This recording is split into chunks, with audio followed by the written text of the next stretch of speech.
Hi, everyone, and welcome to the Microsoft Office Add-ins community call. I am your host, David Chestnut, for today, and let's take a look at our agenda and presenters. So joining us today are Lillian Liu, who's going to be talking about some dialogue API security updates.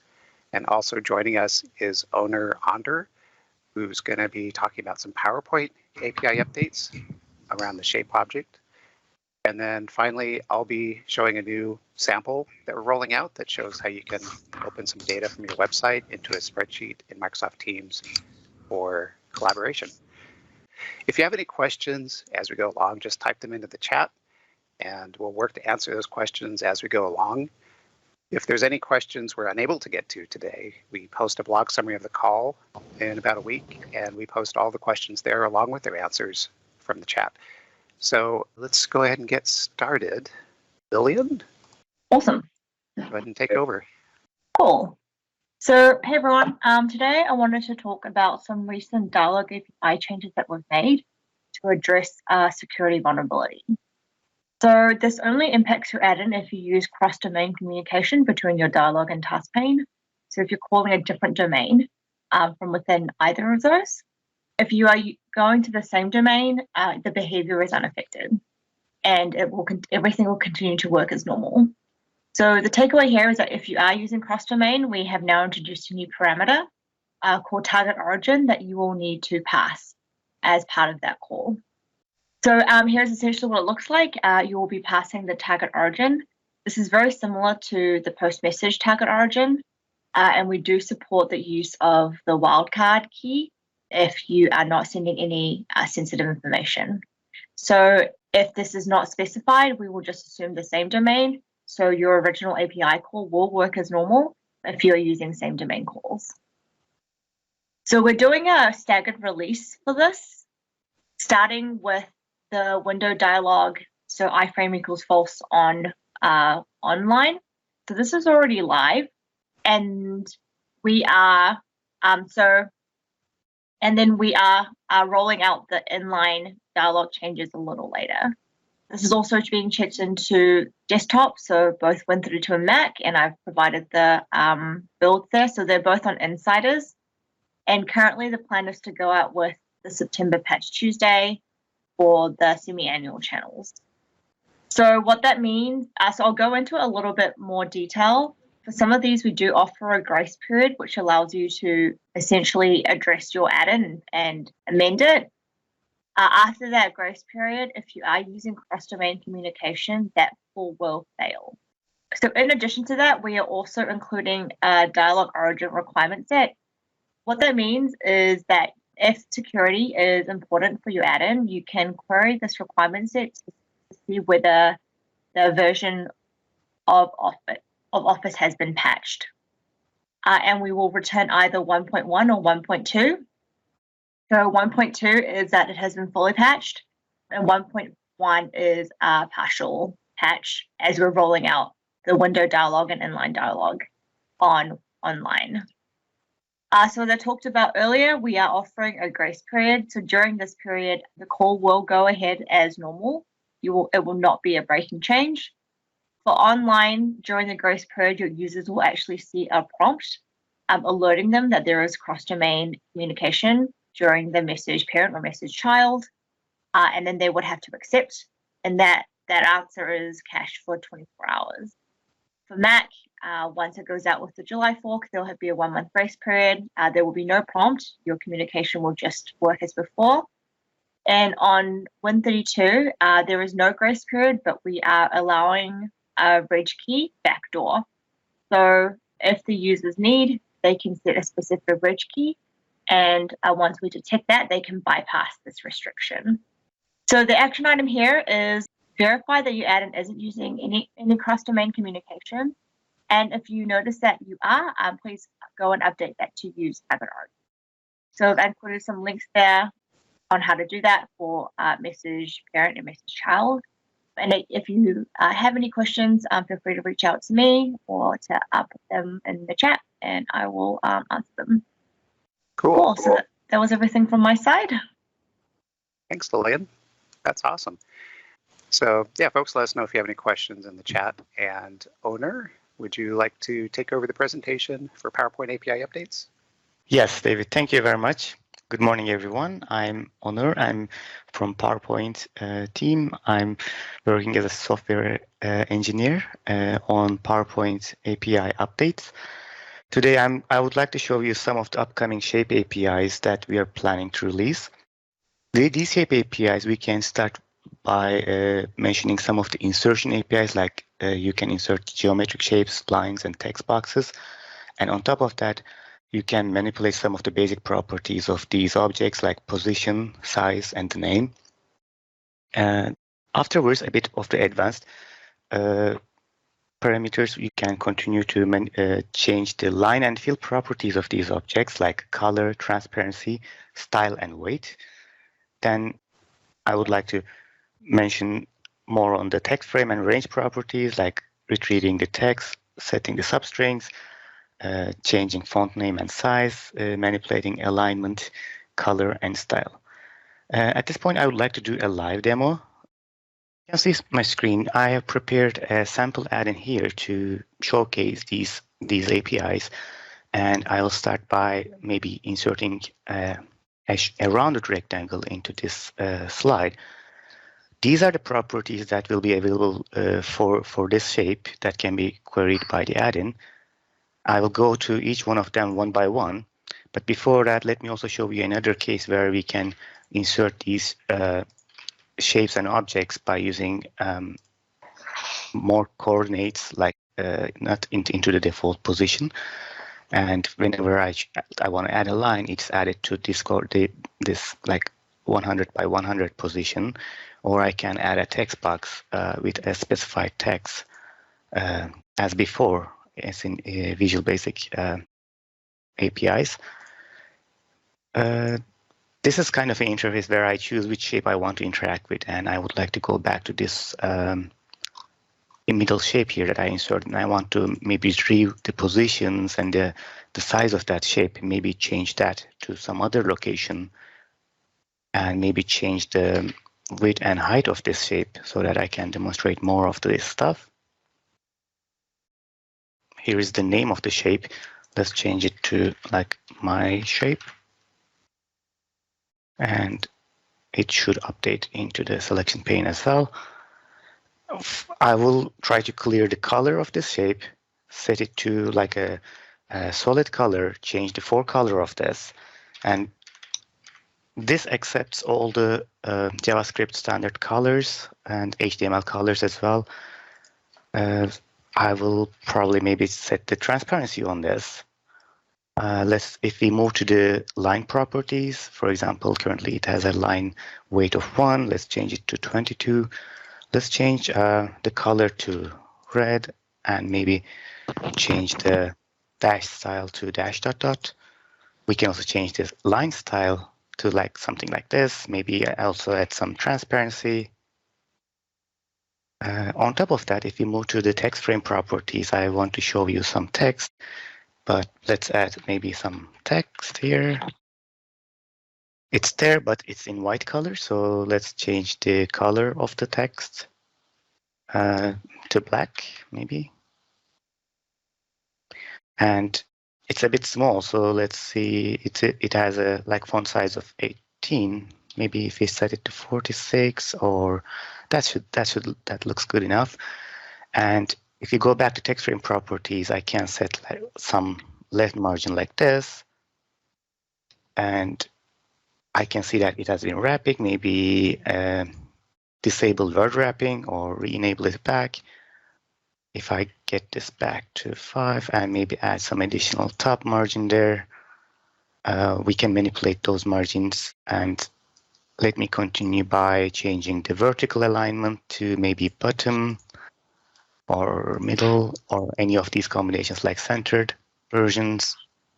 We can also manipulate some of the sub-ranges of this text as well. So if I start from character 2 and take 3 characters, and if I look at the text, it's ELL, I can change that part to be bold, italic, maybe change the color to something else.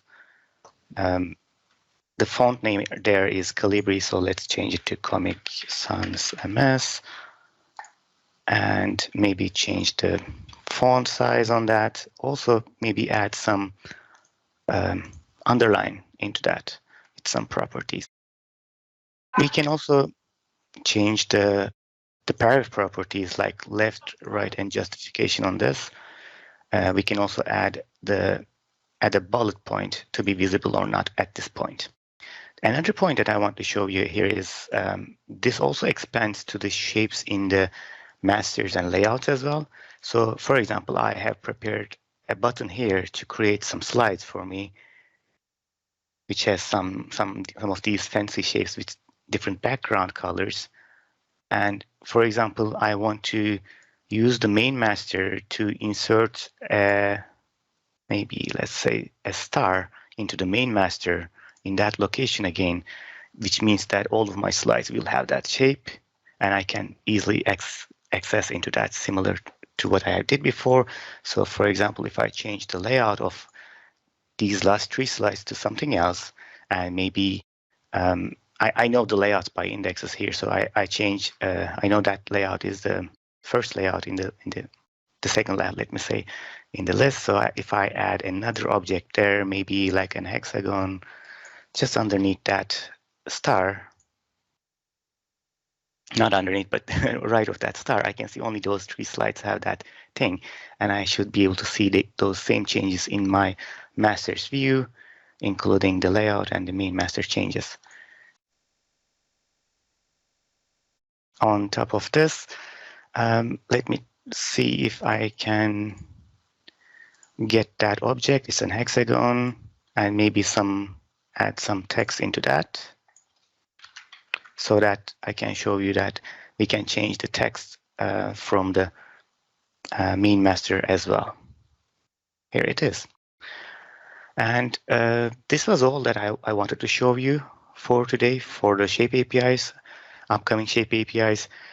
We are hoping that this will be in desktop, Windows Desktop, and Mac builds for insiders around September timeframe, and it could be in production for in everybody's builds around October timeframe. And PowerPoint Online will get an update sometime in August. And that was all from my end. So thanks, Owner. That's really awesome. Thank you very much for listening. If you have any questions, feel free to reach us through email or through Office Voice or some other channels. And if you have any questions, we can try to explain more. Yeah, definitely. There's a few questions in the chat. I don't know if you want to take a look at them and try to answer those now, or if we have time if you want to do that. Yes, I will. Thank you. Actually, I'm doing a demo too, so let me share. Yeah, so this is a new sample that we have. It's in a PR this week, and I'll provide some info to that later. The idea is that you have your own website, and folks can work with data on that website. So we have this Contoso example website, and what I can do is I can go sign in, and then go ahead and sign with my admin account. This is my dev tenant, so I'm just signing into that.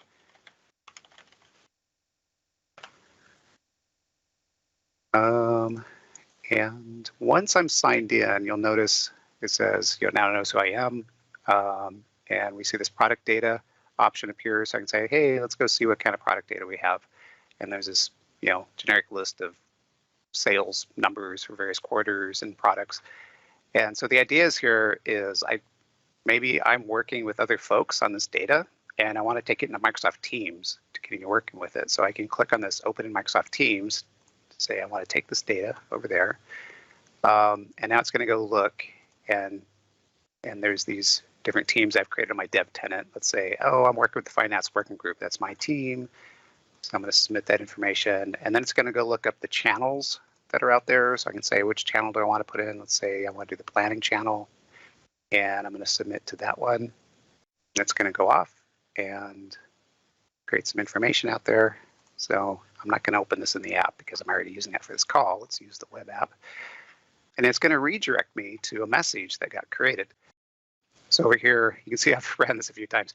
But you can see like it created this product data spreadsheet that's on the OneDrive for this Teams. So it says, here's the product sales data for discussion. I can now click on this and it'll open up. And in this context, I can work, you can see it inserted all the data here that we were just looking at. And I can now work on this with other folks on my financial team. It also inserted, it embedded an add-in in here. So if you look like it's just the Script Lab add-in for now, just for demo purposes. But you could, certainly, if you have an add-in that works with your website, say, you probably want to embed that in here so folks can still continue working with your features in the context of a spreadsheet inside of Teams. So that's the scenario. And then I just wanted to show the code for how this works. Let me bring up Visual Studio here. I'll stop this from running. So this is just an ASP.NET project, MVC project that's created in Visual Studio 2019. The main parts of the code, I guess the interesting parts here are this products controller, which is working with the product data, and then these helpers as a graph API helper and a spreadsheet builder. And what's happening, if we just kind of walk through the code here, the products controller is creating an in-memory database, which is basically just that product data that we can work with. And then when the user clicks on that button to open in Teams, it's going to call this Teams list action in the controller. And what it's going to do is it's going to set a scope. So the first thing we need to do is we got to figure out what teams are even there. And so we're going to set our scopes to team read basic all. And then we're going to call the graph API. And everything in this is working through the graph API. So we're going to say, go to graph and look at the joined teams that are out there. And then it's going to get back this team query response type. This is, I create these classes to help deserialize the JSON that comes back. So we put it into this JSON object, and then we're going to construct a list. And so for every team that we get back, we're going to put it into this list and send it back with our view.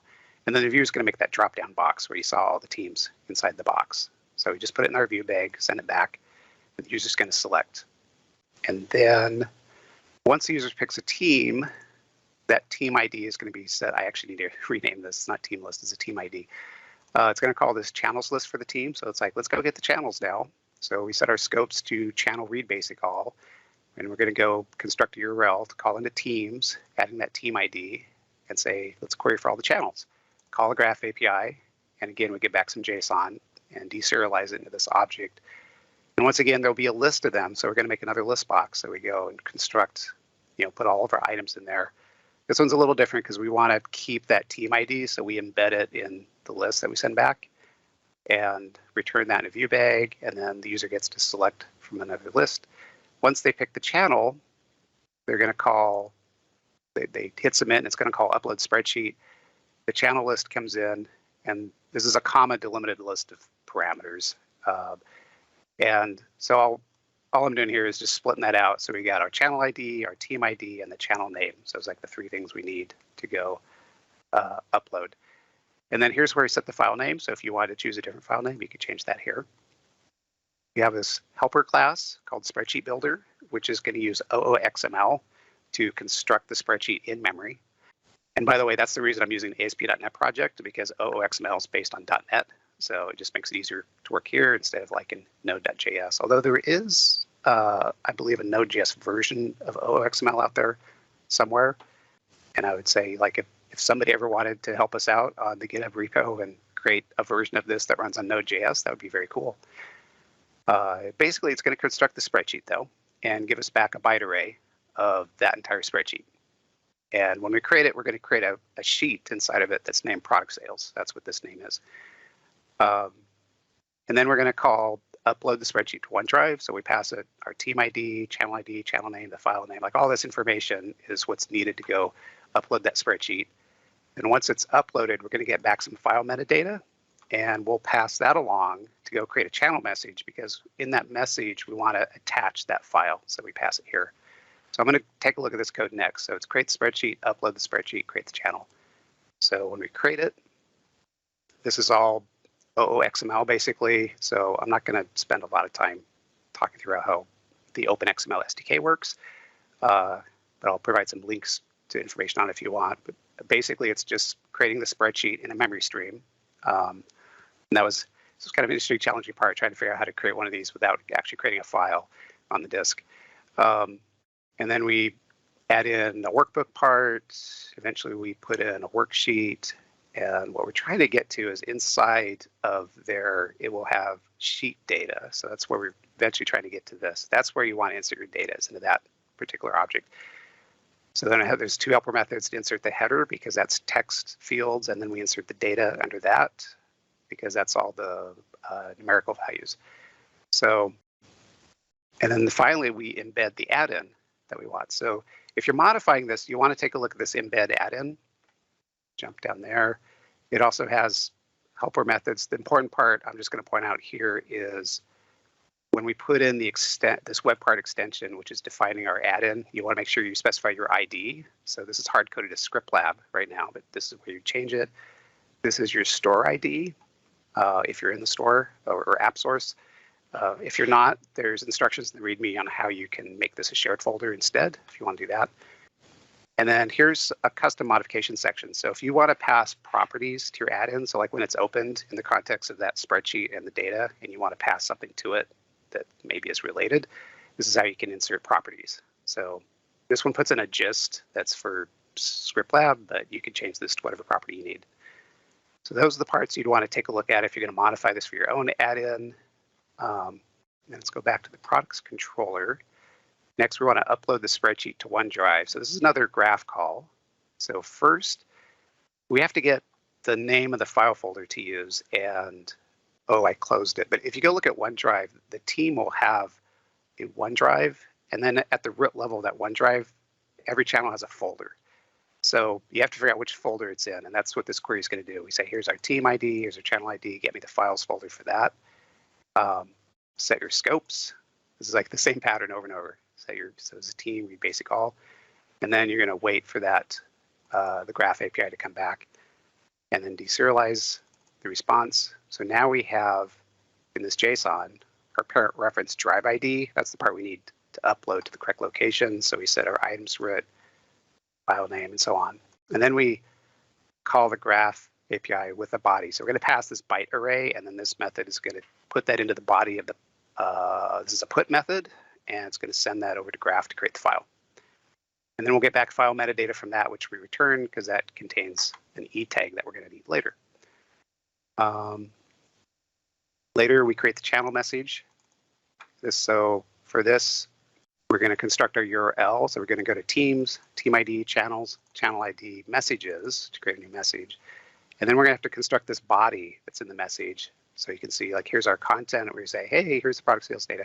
And then we're going to embed an attachment, and that's going to be that link to that spreadsheet. So for that, we're going to need an E tag and this web URL. And so up here are the parts that put this together. So like there's a GUID that we have to get out from the E tag. That's what all this is doing, is it's just getting that GUID. This could probably be better done with a regex if you really wanted to. And by the way, I encourage folks, if you see better ways to do these things, please come to the repo and submit PRs to make improvements. This is all community stuff. And then we reset our file web URL so that, because there's a part, some of this was trial and error. I found, like, I don't know, it wasn't always clearly documented because the docs I was looking at were typically reference docs. So I had to kind of play to get these things correct so that the link would work. Then we'll use a channel message.sendScope, and we again call graph API with a body. And this one will be a post. So, last part. So this graph API helper, let me go in here. You notice there's all those call graph APIs. So I have some that are gets, some are puts and posts. So because this is all, I'm not using the graph SDK. I decided to just use raw URLs. So basically that's what this entire class will handle. So it always has to get an access token. So there's this part, which is using the Microsoft Identity APIs, and then it calls the graph API. Let's get down to that part. We have to, create a request, put in our bearer token, which is the access token, and then call it. And then that access token will always have whatever scopes we requested. So try to keep auth code stuff separated it as much as possible. So it's just in here. Let's see, other things to mention. This ASP.NET project originally came from an Azure project because I didn't want to spend a lot of time working, because it already had all the auth code. And if I run this, you can see it has the UI, which loads up here for signing you in, which I kind of liked. Taking a while, there we go. So you can sign in with Microsoft. So kind of got that for free, and then just added all the parts to make this open up in Teams. One other thing to point out is, folks working with Graph probably already know a lot of this, but the Graph Explorer is like super handy when I was trying to figure out like how to call Teams APIs and get things to work properly, because you can change these. You can work with your own tenant, log into it, and change these calls to what you want and construct your URLs. So this was super helpful, so I didn't have to go run the code in Visual Studio to figure out how it worked. And then the Graph documentation itself is was handy because it shows you all the permissions you need. So I highly recommend you go into, where was it? It's under teamwork. Okay. I'll send a link out afterwards. I thought I had the link. I might be in the wrong section. But the permissions will be listed for each API you're trying to call. So that's how I always figured out these scopes. Okay, so let me check if there's any questions. Let's see. If a user has an Office 365 license, but has only ever used Excel for Windows, and they have access to Teams, they open an Excel workbook in Teams, will they always be able to see and work with it? Are there any Office licensing issues? That's a great question. I'm not 100% sure. I would have to check. David, I replied on that one, and I don't think we have, at least as far as I know, I don't think we have any licensing issues. Oh, okay. All right. Thanks, Gary. That's good to know. There's just a follow-up question to the PMP sample. Like, is this currently available out on PMP? Yes. Thank you for reminding me. I forgot to share that. Let me go get that link. There's a PR. Actually, let me just put the PR in here first. And from that PR, you can find the branch it's in and so on. There's the PR. And then if you want to just go straight to the README, so you can kind of read through it. Let's see. Let me grab that. So yeah, thanks for asking about that. It would be really great if folks go check it out and give us feedback. Let us know if it's working, or if you have ideas for improvements, that would be great. Another thing I was going to mention is that, like ASP.NET MVC isn't one of my strong areas. So like if there's a better way to do the UI for like querying teams and channels, it'd be great to see if someone has suggestions around that. Okay, so back to our slides. Wanted to mention in our community spotlight, sending in a thank you to Martin Van Stam, who's been helping us with PRs and reviews and such on the PMP repo. So thank you, Martin.